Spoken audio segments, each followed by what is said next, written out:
अस्सलाम वालेकुम दोस्तों। तो कैसे हैं आप सब। तो आज हम बात करेंगे राफेल के बारे में, जिसके बारे में आपको जानकारी होगी कि वो कल आ चुकी है हमारे इंडिया में। पर इससे जुड़ी कुछ इम्पोर्टेंट पॉइंट जो है मैं आपके साथ डिस्कस करना चाहूँगा कि ये किसने इसकी पहली बात उठाई और किसने इसे पहले ख़रीदा, अब किसके नाम पे डंके बज रहे हैं और ये कितने में ख़रीदाई होने वाली थी और कितने में ख़रीदाई हुई है। इसके लिए हम अनभक्तों से कुछ सवाल भी पूछेंगे और उसके जवाब भी मांगेंगे। अगर अनभक्तों के पास जवाब होगा तो वो देंगे। तो फिर इससे चलिए आगे बढ़ते हैं और शुरू करते हैं।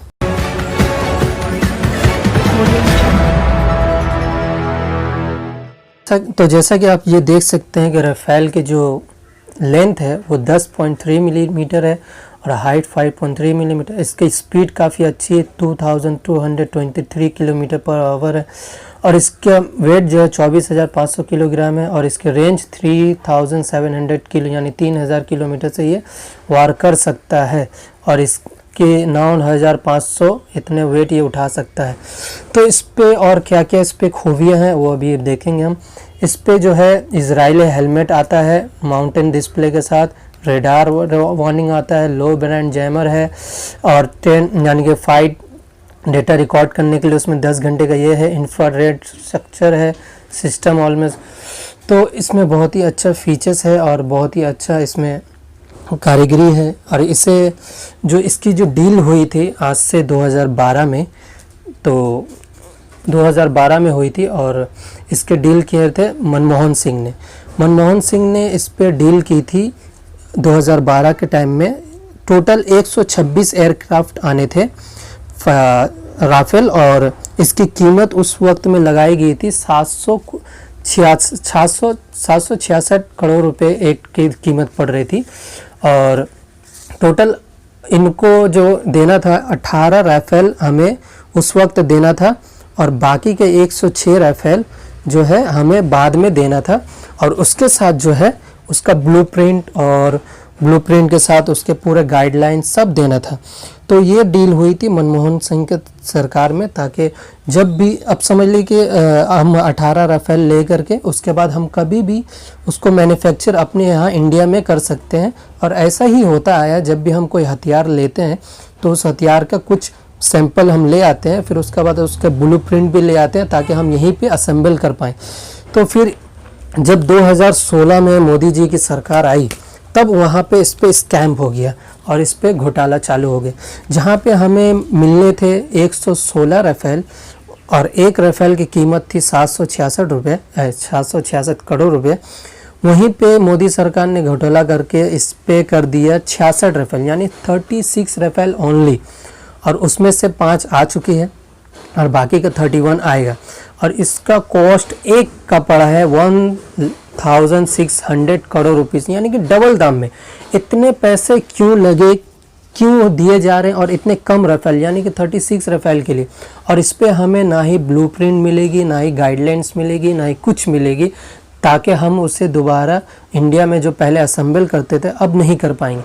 तो इसके पीछे जो स्कैम है, जो चोरी हो रही है, इसे क्या कहेंगे। और इतना जो डंका बजाया जा रहा है कि राफेल आए, आप बताइए इससे पहले क्या हमारे इंडिया में फाइटर जेट नहीं थे? ऑफकोर्स थे। और कितने हैं? 1700 फाइटर जेट ऑलरेडी हैं। और इन सब चीज़ों को कभी भी इतने डंका नहीं बजाना चाहिए, ताकि ये टॉप सीक्रेट होते हैं।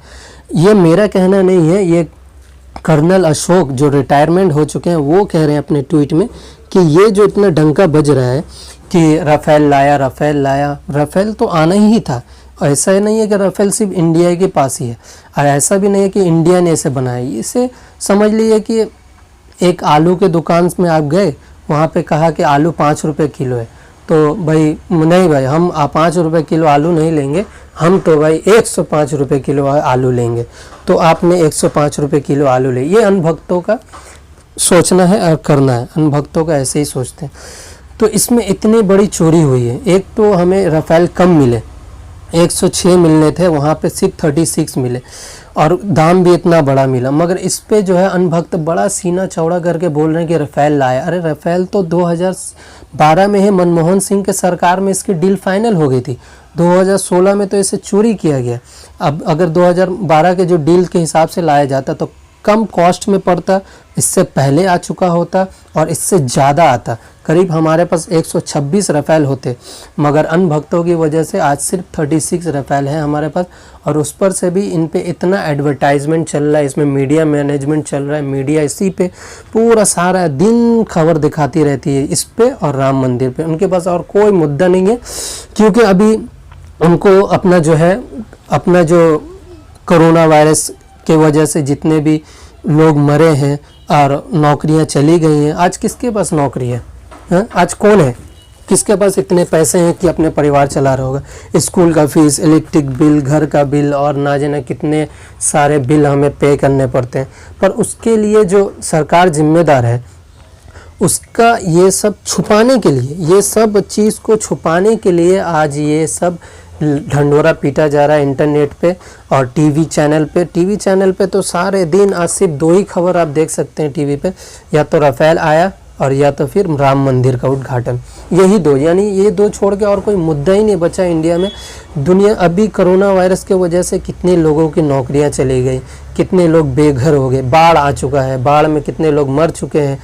बाढ़ की क्या दिशा है यहाँ? इस बाढ़ से चाइना में नहीं आया, हमारे असम में आया, बिहार में आया, बंगाल में आया। पर इन सब खबरों का कवरेज नहीं लेना है, इन्हें सिर्फ राम मंदिर और राफेल के खबर दिखानी है, क्योंकि इनसे ही इनका टीआरपी है। अनभक्तों को यही देखना है और कुछ नहीं देखना है। तो आपने देखा है कि राफेल के कॉस्ट टोटल कितने बढ़ चुकी है।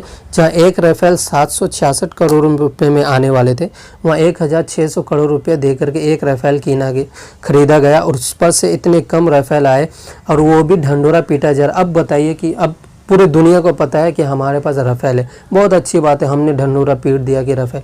ये भी बता दिया कि वो अम्बाला एयरपोर्ट में आने वाला है, अम्बाला एयरपोर्ट में आ चुका है। यानी कि मैं बताना चाहूँगा कि अम्बाला एयरपोर्ट भी नेहरू ने बनाया था। तो अनभक्तों, तो पहले जान लो, प्लेन खरीदने से पहले एयरपोर्ट बनाना ज़रूरी है, जिसने नेहरू ने बना के गया था, इसलिए आज वहाँ पे प्लेन उतर रहा है।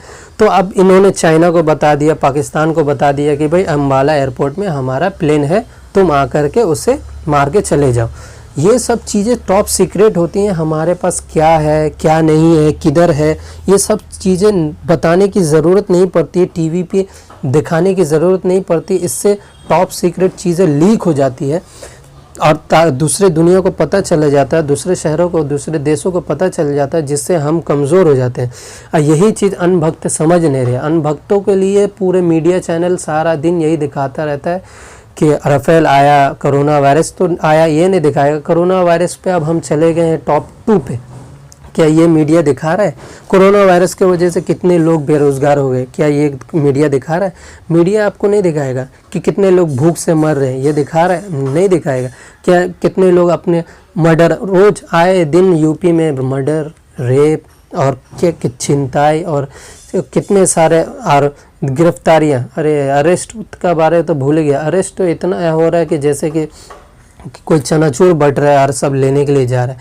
आए दिन एक अरेस्ट होता है, मर्डर हो रहा है, रेप हो रहा है। यूपी सरकार में ज़्यादातर हो रहा है, बीजेपी के अंडर सरकार में रेप, चोरी, डकैती और फिरौती ये सब ज़्यादा हो रहा है। पर इनको मीडिया कवर नहीं करेगा, क्योंकि मीडिया अगर कवर किया तो उसको पैसा नहीं मिलेगा, उसको कुछ नहीं मिलेगा। जो उसके हर महीने जो अकाउंट में करोड़ों रुपए आते हैं वो नहीं मिलेंगे, तो वो बेरोज़गार हो जाएगा ये भी। तो इसीलिए ये दलाली करने से पीछे नहीं आ रहे और हमारे मुद्दे दिखा नहीं रहे। ना जाने कितने लोग अभी असम के फ्लड में मर चुके हैं, वो लोग बेरोज़गार हो चुके हैं, उनका रहने के लिए घर नहीं है, अब वो फुटपाथ पे भी नहीं रह सकते क्योंकि पानी भरा है। पर वो मीडिया आपको नहीं दिखाएगा, क्योंकि मीडिया आपके लिए नहीं है, मीडिया सिर्फ अनभक्तों के लिए। और अनभक्त कौन है ये भी मैं आपको बताना चाहूँगा। जो ज़्यादा मंदिर मस्जिद में पड़े रहते हैं उन्हीं को हम अनभक्त कहते हैं। इसकी कोई जाति नहीं होती, ये कोई भी हो सकते हैं। और ज़्यादातर इसमें ST SC OBC के लोग ही होते हैं, इसमें ब्राह्मण लोग नहीं होते। ब्राह्मण लोग तो अपने बच्चों के स्कूल कॉलेज भेजते हैं, और ब्राह्मण और बाकी ST ST OBC लोग को बस मुसलमान से लड़ाना है, मुसलमान को मारने के लिए इनको हिंदू बनाकर सामने खड़ा कर दिया जाता है। और जब इनको हक देने का बात हो तब इनको डूम चमार कह करके जाति में बांट दिया जाता है। और जब भी मुसलमान के अभी आपको कवरेज में मिलेगा खाली, और बकरीद आ रहा है, बकरीद के लिए क्यों बकरा कटेगा, तो ये बड़ा मुद्दा नहीं है। बड़ा मुद्दा ये नहीं है कि बकरीद आ रहा है, बकरीद क्या इससे पहले बकरीद नहीं आता था? क्या इससे पहले किसी ने कभी मटन नहीं खाया? खाया है, बेशक खाया, पर ये क्यों दिखा रहे हैं? क्यों नहीं आप लोगों को जब सवाल पूछ, क्योंकि आप सवाल पूछेंगे अगर आपको दिखाया गया ये सब, तो क्योंकि आप लोग को पढ़ने नहीं दिया गया, आप लोग के स्कूल जाने नहीं दिया गया, आप लोग का आरक्षण ख़त्म कर दिया गया, आप लोगों को बस लड़ने के लिए सामने भेज दिया जाता है, पर आप लोगों को सब्जी बेचना है, आप लोगों को स्कूल कॉलेज नहीं जाना है। यही करने के लिए बीजेपी सरकार आई है, और वो अपने बच्चों को ज़रूर स्कूल कॉलेज भेजेंगे। वो अपने बच्चों को गाँव रक्षक नहीं बनाते हैं, वो अपने बच्चों को कहीं आरएसएस में ज्वाइन नहीं करवाते। वो आप लोगों को बोलते हैं आओ ज्वाइन हो जाओ और रक्षक बनो, भक्त बनो, इसी में फ्यूचर है। पर इसमें फ्यूचर नहीं है, स्कूल में फ्यूचर है। स्कूल कॉलेज जो जाता है वो समझता है। हमारे बाबा साहब अम्बेडकर ने अपनी जाति चेंज कर ली थी, उन्होंने बौद्ध धर्म जाति चेंज कर करके वो बुद्धिस्ट हो गए थे, क्योंकि वो जानते थे हिंदूवाद बहुत ही गंदा खेल है। ये आपको हिंदू बोल बोल के मरवा देते हैं, आपको हिंदू बोल बोल के लड़वा देते हैं, और हमारा दुश्मन ही मुसलमान है ऐसा आपको दिखा देते हैं। पर वो खुद नहीं कभी लड़ने आते, वो आपको भेजते हैं, क्योंकि आप जानते हैं, वो जानते हैं कि आप बेवकूफ़ है, आपको स्कूल नहीं भेजा गया इसीलिए, और आपको स्कूल जाने भी नहीं देंगे। वो जानते हैं कि इनके लिए धर्म सबसे पहले है, आपको मारने काटने के लिए इसे भेजा जाएगा, आपको इस्तेमाल किया जाएगा। आपको क्या अभी राम मंदिर बन रहा है, क्या इसमें आपको कहीं नौकरी मिल रही है? क्या आपको कहीं पे कुछ ट्रस्टी बनाया जा रहा है? क्या आपको पूजा करने के लिए अलाउ भी किया जा रहा है? मेरे ख्याल से तो किसी भी दलित जाति को वहाँ पे अलाउ भी नहीं किया जाएगा पूजा करने के लिए। पर जब हिंदू मुस्लिम का लड़ाई होगा तो सबसे पहले दलित को आगे कर दिया जाएगा। दलित आगे जाता भी है, क्योंकि उसे मालूम नहीं है क्योंकि ये पार्टी पॉलिटिशियन कैसे यूज़ करते हैं एक दूसरे को। तो अब भाइयों, मेरे कहने का यही मतलब है कि आप इन जो जहर घोलने का जो करते हैं आपके दिमाग में, उससे बचिए। उसके टीवी चैनल और न्यूज़ चैनल से बचिए। हम जैसे सोशल एक्टिविस्ट के पास आइए, हमारे चैनल को सब्सक्राइब कीजिए, लाइक कीजिए, शेयर कीजिए।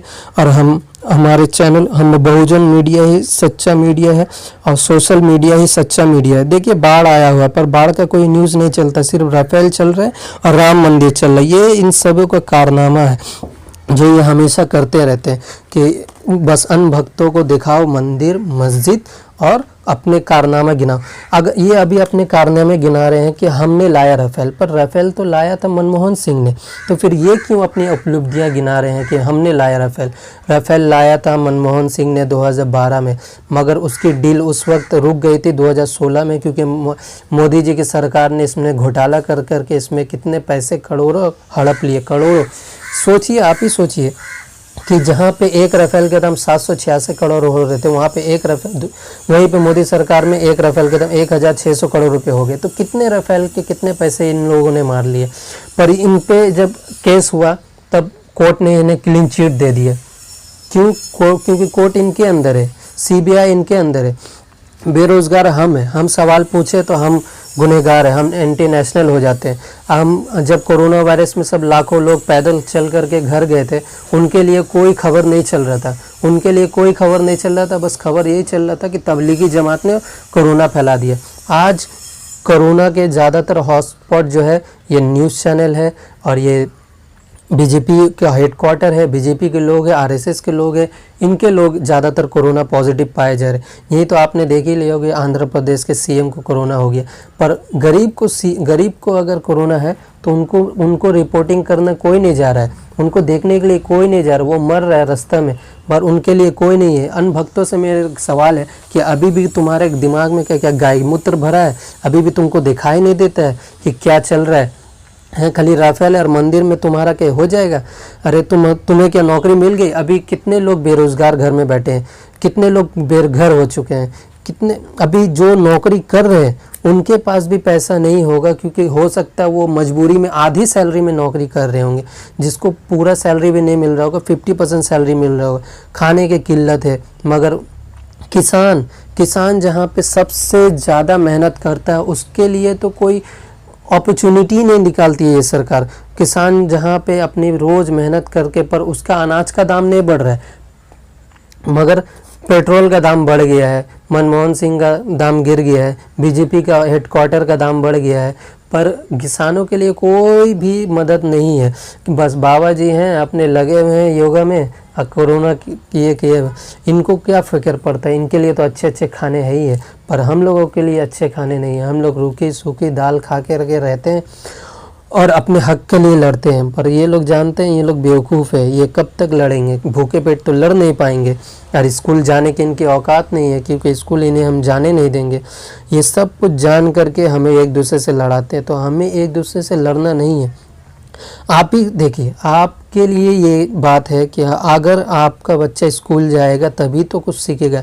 तो ये लोग ये बात जान करके आप सबको एक दूसरे से लड़वा देते हैं और जातिवाद में आपको मिला देते हैं, और हम सब भी इनकी बातों पे आ जाते हैं। तो हमें इनकी बातों पे नहीं आना है। हमें अपना लिए जो सच है, जो सही है, उस पे मुद्दा करना है और उसी के लिए ही आवाज़ उठाना है। आज इतने सारे गिरफ्तारियाँ हो रही है, मर्डर हो रही है, पर कोई इसके खिलाफ आवाज़ उठा रहा है? जो उठा रहा है उसे जेल में भर दिया जा रहा है। क्यों भर दिया जा रहा है? क्योंकि हम आवाज़ नहीं उठाते, अपने लोगों के साथ खड़े नहीं रहते।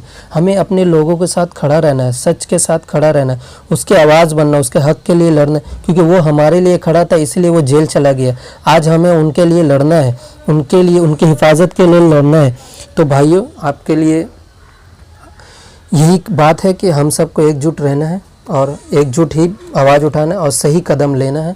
और जो भी फैसला होगा कोर्ट और अदालत में होगा, रास्ता में नहीं होगा, मारपीट से नहीं होगा।